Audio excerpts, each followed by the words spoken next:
video I will show you endospore staining, and for this purpose I have prepared a nice smear of bacillus for you. Bacillus makes a spore, and I want to show the spores inside them. I labeled also the slide endospore, so I will note which side is my smear. I will put the smear. This is a water bath. Water is hot and I see water vapor coming out. I put my slide on the water vapor and I cover it with malachite green. The purpose of this is to open up the cells so they will absorb the malachite green, which is the stain that is supposed to stain the spores themselves, and it also softens the spores so that they will absorb this stain. I cover all the smear and I need to leave it like this for 5 minutes for the spores to absorb the green color. During those 5 minutes I keep an eye on the stain that it's not dry, because if it dries off it will be very difficult to wash it later on.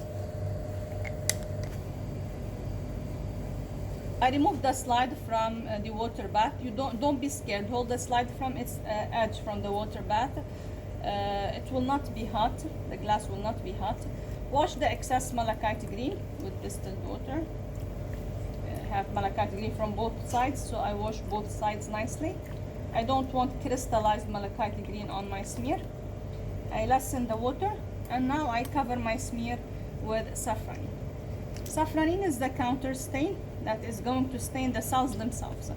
So if the cells, the vegetative cells or the bacterial cells are already dead, I will see only the free spores. There is nothing that will be stained by safranin.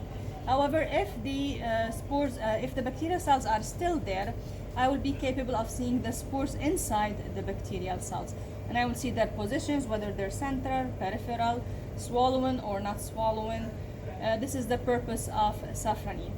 And I will keep the safranin here for 1 minute because the boiling process makes the bacteria open up, so I need to keep the safranin for a while for them to color the bacteria.